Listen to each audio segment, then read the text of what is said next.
बिस्मिल्लाहिर्रहमानिर्रहीम। Delta Y conversion series की second video है और इसमें हम प्रैक्टिस प्रॉब्लम 9.12 को सॉल्व करेंगे। तो इससे पहले वीडियो में हमने इसका फार्मूला जो है वो डिस्कस किया था, किस तरह से हम याद कर सकते हैं। यहाँ मैं रिपीट कर रहा हूँ, ये फार्मूलाज हैं। ये देखिए, ये जो Z1, Z2, Z3 ये है वाई कनेक्शन।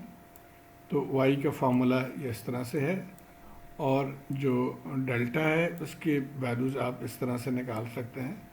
और इसको याद करने के लिए मैंने अपने लिए एक तरीका बनाया है, जो आप चाहें तो इसको फॉलो कर सकते हैं। कि जैसे अब Z1 है तो इसके लिए क्या हमने करना है, लेफ़्ट और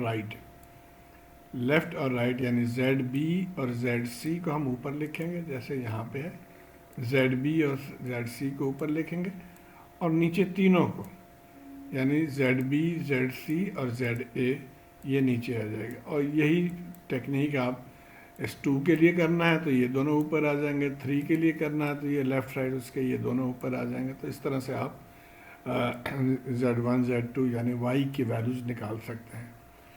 और डेल्टा के लिए बेसिकली ऊपर सबके केस में Z1, Z2 plus Z2, Z3 plus Z3, Z4 हो जाएगा। सिर्फ नीचे फ़र्क आएगा। अब जैसे ये Z1, ZA हम निकालना चाह रहे हैं तो नीचे इसके ऑपोजिट जो आर्म है ये Z1 उसको हम लिखेंगे। इसी तरह जब ZB निकालेंगे तो उसके नीचे यानी डिनोमिनेटर पे आप Z2 लिखेंगे और Z3 के लिए आप Z3 लिखेंगे, जैसे यहाँ पे है। देखिए ये Z3 आ गया, यहाँ Z2 है, Z1 है। तो आइए अब हम स्ट्रेट अवे क्वेश्चन पे चलते हैं। प्रैक्टिस प्रॉब्लम 9.12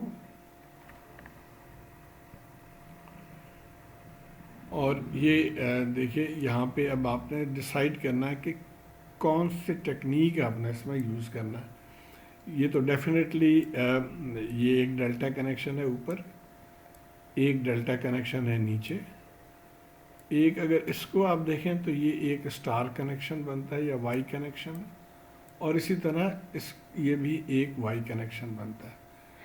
तो मैं सिर्फ एक को सॉल्व करूंगा, लेकिन मैं रिकमेंड करूंगा कि आप प्रैक्टिस पर्पस के लिए आप इन बाकी तमाम को भी ट्राई करके देखें और you should get same answer. तो आइए हम पहला हिस्सा इसको हमने काट लिया, इस पोर्शन को अलहदा कर दिया यहाँ पे, और ये आपको क्लियरली नज़र आ रहा है कि डेल्टा है। अब इससे हम वाई की वैल्यू निकालेंगे। तो ये देखिए, ये मैंने लिख लिया। इस कोने को ज्वाइन कर लेंगे, इसको करेंगे तो ये 3 वाई की वैल्यूज़ आ जाएंगे। और इनको आमतौर पर तो हम Z1, Z2, Z3 कहते हैं, लेकिन आप चाहें तो इसको ZAN, ZBN, ZCN वगैरह भी नाम दे सकते हैं। तो सबसे पहले ये फार्मूला है, इसको हमने यूज़ करना है।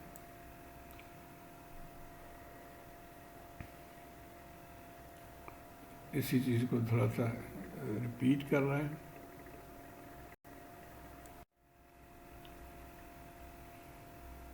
ओके, अब आप देखिए, हम ZAN मालूम करना चाह रहे हैं। ZAN के लिए जैसे मैंने बताया था कि लेफ़्ट और राइट। अब यहाँ पे देखिए, ये 8 प्लस J5 ये हमारा राइट है, 8 प्लस J5 पे, और लेफ़्ट पे है 5 minus J2। So left multiplied by right या राइट मल्टीप्लाई बाई लेफ़्ट, और नीचे सम ऑफ ऑल 3 यानी ये प्लस ये और प्लस ये 10 ये हमने लिख लिया। और इसको आप सिंप्लीफाई कर सकते हैं, जो भी टेक्निक आपको पता है। बेस्ट है कि यहीं से आप डायरेक्ट अपने कैलकुलेटर को कॉम्प्लेक्स मोड में जाके ये वैल्यू निकाल लें, और एग्जैक्टली उसी टेक्निक को फॉलो करते हुए अब ZBN हम निकालेंगे। BN का मतलब ये दोनों लेफ़्ट राइट हो जाएंगे, तो ये दोनों लेफ़्ट राइट हो गए, नीचे सेम है डिनोमिनेटर तीनों केस में। तो अब ये 3 वैल्यूज़ हमारे पास आ गए। अब हम क्या करेंगे, हमारा ये सर्किट था, इसको हमने रिप्लेस किया था या इसकी हमने कन्वर्जन की है। तो अब इसको हम इसके जगह पे इनपुट कर देंगे। ये देखिए, इतना पोर्शन तो वहीं पे है यहाँ तक, और जो नीचे वाला पोर्शन में अब हमने इसको फिट कर दिया यहाँ पे, और ये तीनों वैल्यूज़ हमने जो यहाँ पे कैलकुलेट किए थे वो वैल्यूज़ हमने लिख लिए। तो अब आप देखें कि ये यहाँ से आपको नज़र आ रहा होगा कि ये दोनों सीरीज़ में हो जाएंगे और ये भी सीरीज़ में सॉल्व कर लेंगे और फिर ये दोनों पैरेलल में हैं सॉल्व करेंगे। तो आइए इसको देखते हैं। कुछ इस तरह से ये बनेगा कि इन दोनों को सीरीज़ में हमने कर लिया, उसका हम Z1 कह रहे हैं, इन दोनों को सीरीज़ में कर लिया तो Z2 कह रहे हैं, और ये नीचे वाला जो है उसको हम Z3 कह रहे हैं। तो Z1 क्या होगा जी, आप देखें इसको और इसको ऐड करना है। ये देखिए Z1 इज़ ZAN, तो ये ऑलरेडी है ZAN और उसके साथ हमने J4 को ऐड करना है, यानी ZAN के साथ J4 को ऐड कर दिया तो Z1 आ गया। इसी तरह से आप इसके साथ आप ZCN के साथ इसको ऐड कर लेंगे तो Z2 आ जाएगा। तो Z2 आ गया यहाँ पे, ये देखिए दिस प्लस दिस और Z3। तो अब इस सर्किट पे आ जाएं। अब यहाँ से आप इन दोनों को पैरेलल में सॉल्व कर लेंगे। हमने चूंकि करंट मालूम करना है तो हमें टोटल इम्पीडेंस मालूम करना होगा। तो टोटल इम्पीडेंस क्या होगा जी, Z3 और इसके साथ ये दोनों पैरेलल में। तो ये आ गया, वैल्यूज पुट कर दें और अपने कैलकुलेटर से इसको आप डायरेक्ट सॉल्व कर सकते हैं इन कॉम्प्लेक्स मोड। तो ये आंसर आ जाएगा, Z आ गया हमारे पास। अब हमारा सर्किट जो है ये सिंप्लीफाई हो जाएगा, ये टोटल Z आ गया हमारे पास। तो अब हम करंट निकालना है तो V/Z आ जाएगा, V/Z। तो ये करंट की वैल्यू है, तो यही आंसर है। अब एक और भी मैं थोड़ा सा हिंट दूंगा कि आप अच्छा ये आंसर है जो बुक में दिया है।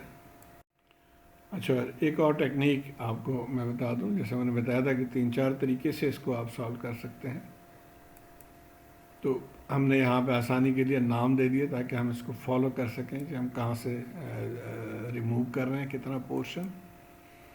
तो ये देखिए इस पोर्शन को, इसको और इसको मैंने रीड्रॉ इस तरह से कर लिया। तो ये अब आपको क्लियरली वाई कनेक्शन लग रहा है। अब इसको हम डेल्टा कन्वर्ट कर लेंगे। तो अब ये देखिए ये हमारे 3 डेल्टाज बन जाएंगे इसके साथ, और इनका ZA, ZB, ZC। और जैसे कि आपने ध्यान में याद होगा कि तमाम को हम ऊपर लिख लेते हैं, ZA into Z2 plus Z2 Z3 plus Z3 Z1, और नीचे जो है वो ऑपोजिट आर्म को लिख लेते हैं। तो इस तरह हम तीनों वैल्यूज़ यहाँ से हम ZA, ZB और ZC के वैल्यूज़ निकाल लेंगे। अब इस सर्किट में जहाँ से इतने पोर्शन को हमने हटा दिया था, यानी ये सिर्फ ये पोर्शन बाकी बचा था, इसमें इस इन टर्मिनल्स को जोड़ेंगे यहाँ पे। अब x कहाँ से हमने हटाया था, यहाँ से हटाया था, तो x वहाँ से, ये y है, y के साथ अब ये क्या चला जाएगा, ZA चला जाएगा, जो भी वैल्यूज़ को आपने कैलकुलेट किया है वो। इसी तरह ये आ गया x और z के दरमियान, x और z के दरमियान ये आ जाएगा ZB और ये ZC। अब आप इन दोनों को पैरेलल सॉल्व कर लेंगे, इन दोनों को पैरेलल सॉल्व कर लेंगे, फिर जो आएगा उसको आप सीरीज़ कर लेंगे और वो फिर इसके पैरेलल में कर लेंगे तो टोटल इम्पीडेंस आपको आ जाएगा। तो कुछ इस तरह से हो जाएगा। इन दोनों को जब हम सॉल्व कर लेंगे, Z1 कहते हैं इसको, इन दोनों को सॉल्व कर लेते हैं तो इसको हम Z2 कहते हैं, और ये ZC इसी तरह है। अब इन दोनों को ऐड करके और फिर इसके साथ पैरेलल सॉल्व करके टोटल Z निकाल के करंट निकाल सकते हैं, तो वही आंसर आएगा। तो ये ट्राई करिएगा। तो उम्मीद है आपको ये समझ आ गई बात, कैसे इसको इस तरह के सर्किट को सॉल्व करना है। घबराना नहीं है, मुश्किल ज़रूर होता है, लेकिन अगर आपको टेक्निक पता है तो बहुत ईजीली आप इसको सॉल्व कर सकते हैं। शुक्रिया।